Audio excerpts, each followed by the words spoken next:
عمران خان، پاکستانی فوج اور القاعدہ۔ پاکستانی وزیراعظم نے امریکہ میں ایک گفت و شنید کے سیشن میں عالمی برادری کو بتایا کہ پاکستانی فوج نے القاعدہ کو تربیت دی ہے اور القاعدہ سے فوج کے روابط لازم ہیں۔ یہ بیان ایک طرف تو عالمی سطح پر پاکستان کو مزید تنہا کرے گا اور دوسری جانب یہ یا تو خود عمران خان کی اس پورے معاملے میں کم علمی کی ایک دلیل ہے اور یا پھر پاکستانی قوم سے اب تک جھوٹ بولا گیا ہے۔ پہلی بات تو یہ ہے کہ 80 کی دہائی میں سوویت یونین کے خلاف جنگ میں امریکہ کا ساتھ دینے اور اسلام کو اس مقصد کے لیے استعمال کرنے کے فیصلے کے بعد جہاد کے نام پر ڈالر پکڑے گئے اور مدرسوں کو جہادی تربیت گاہوں میں تبدیل کیا گیا، یہ ہم سب جانتے ہیں۔ 80 کی دہائی کے آخر میں سوویت یونین ٹوٹ گیا تو یہی عسکریت پسند جنہیں تب مجاہدین کہا جاتا تھا آپس میں بدست و گریباں ہو گئے۔ اس وقت امریکہ اپنا مقصد پورا ہونے کے بعد پاکستان بلکہ اس پورے خطے ہی کو کسی استعمال شدہ ٹیشو پیپر کی طرح چھوڑ کر جا چکا تھا۔ ایسے میں افغانستان میں خانہ جنگی جاری تھی اور وہاں کئی طرح کی تنظیمیں ایک دوسرے کے خلاف لڑنے میں مصروف تھیں۔ مختلف عسکری گروہوں کے درمیان جاری اس جنگ میں ہزارہا عام افغان قتل ہوئے تھے۔ کہتے ہیں کہ صرف گلبدین حکمت یار، جو بعد میں کچھ عرصے وزیراعظم کے عہدے پر بھی فائز رہے افغانستان میں، اس خانہ جنگی میں ان کے گروہ کے ہاتھوں صرف کابل میں قریب 50,000 افراد مارے گئے تھے۔ یہ بھی ہم سب جانتے ہیں۔ اسی حالت میں افغان خانہ جنگی کے پاکستان پر پڑنے والے اثرات کے تناظر میں پاکستانی فیصلہ ساز قوتوں نے عوام سے پوچھے بغیر طالبان کی شکل میں افغانستان پر قبضے کی ٹھانی اور غالباً سن 1996 میں طالبان نے ملا عمر کی قیادت میں بھرپور پاکستانی مدد کے ساتھ افغانستان کے ایک بڑے حصے پر قبضہ کر لیا۔ یہ بھی ہم سب جانتے ہیں۔ القاعدہ تو اس کے بعد کا معاملہ تھا۔ اس خطے میں القاعدہ تو عالمی سطح پر یمن اور نیروبی میں امریکی سفارتخانوں پر حملوں جیسے واقعات کے بعد پہچانی جاتی تھی، لیکن سن 2000 کے قریب عالمی منظرنامے پر وہ اس خطے کے حوالے سے سامنے آئی تھی اور 9/11 کے حملوں کے تناظر میں عالمی سطح پر ایک دہشت گرد تنظیم کے طور پر تسلیم کی گئی تھی۔ عمران خان فرما رہے ہیں کہ اسے تربیت پاکستانی فوج اور ISI نے دی، گو کہ یہ معاملہ اس طرح نہیں، تاہم عالمی سطح پر وزیراعظم پاکستان کا یوں یہ بات تسلیم کرنا ایک دہشت گرد تنظیم کو تربیت پاکستانی فوج اور خفیہ اداروں نے دی ایک نہایت خوفناک معاملہ ہے۔ طالبان جیسے گروہوں کے ساتھ فوج کے روابط تو سب کے سامنے تھے، تاہم یہ پہلا موقع ہے کہ کسی پاکستانی رہنما نے القاعدہ کے ساتھ مراسم کو اس طرح قبول کیا ہے، اور وہ بھی عالمی سطح پر۔ اس معاملے کو ڈان لیکس کے ساتھ جوڑ کر دیکھنے کی ضرورت ہے۔ ملکی سلامتی سے متعلق ایک اعلیٰ سطحی اجلاس ہوا، بند کمرہ اعلیٰ سطحی اجلاس، اور اس میں سویلین حکومت کی جانب سے عسکری عہدیداروں کو یہ بتایا گیا کہ دہشت گرد گروہوں اور کالا دھن تنظیموں کی پشت پناہی کے الزامات کے تناظر میں پاکستان عالمی سطح پر تنہا ہو رہا ہے، اور اس عالمی تنہائی سے بچنے کے لیے ان تنظیموں کے خلاف اب عملی اقدامات کرنا ہوں گے۔ یہ خبر عوام میں لیک کر دی گئی اور یہی معاملہ تھا جو بعد میں نواز حکومت اور فوج کے درمیان تنازع اور کشیدگی کا باعث بنا، جس کا نتیجہ عمران خان کے لیے ایک پوری مہم چلانے، نواز شریف کے خلاف ایک سیاسی جال بننے، میڈیا مہم کا استعمال کرنے اور پھر پاناما معاملے کا بہانہ بنا کر ملک کی سویلین حکومت کو الٹانے کے لیے عدلیہ کا استعمال کرنے کی صورت میں برآمد ہوا۔ تاہم اب حالت یہ ہے کہ ملکی وزیراعظم امریکہ میں پہنچ کر عالمی برادری کو بتا رہے ہیں کہ پاکستانی فوج، ISI اور دہشت گرد تنظیم القاعدہ کے درمیان قریبی تعلقات پائے جاتے ہیں۔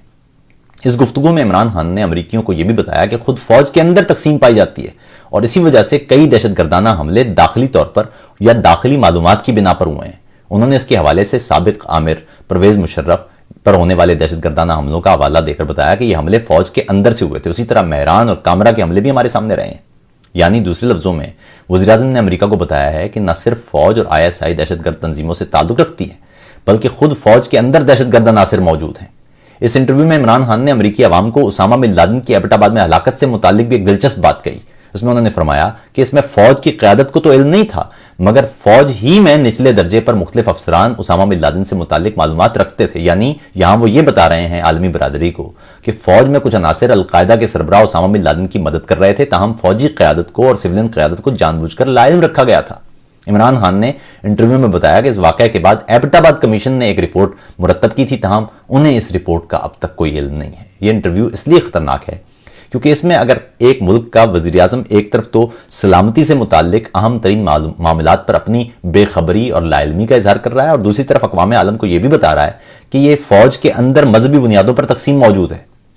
یہ بات اس لیے بھی خوفناک ہے کیونکہ مغربی دنیا میں پاکستان کے جوہری اثاثوں سے متعلق شدید تحفظات پہلے ہی پائے جاتے ہیں۔ عمران خان کے اس انٹرویو کے بعد اب ویسٹرن پریس میں یہ بحث شروع ہو جائے گی کہ اگر پاکستانی فوج میں اس انداز کی تقسیم موجود ہے یا پاکستانی فوج میں القاعدہ سے تعلق رکھنے والے یا القاعدہ سے وابستہ عناصر موجود ہیں تو پاکستان کے جوہری اثاثے کیسے محفوظ ہیں۔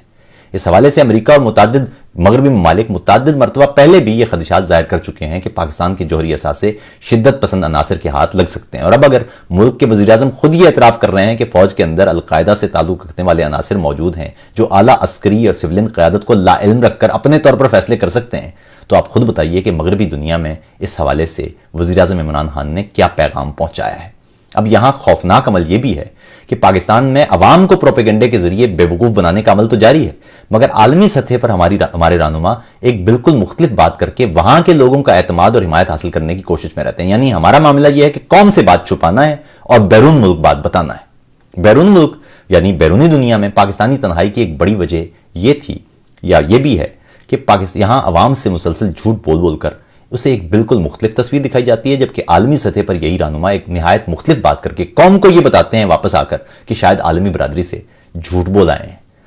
جبکہ عالمی برادری اس پر ہنس رہی ہوتی ہے۔ ضرورت اس بات کی ہے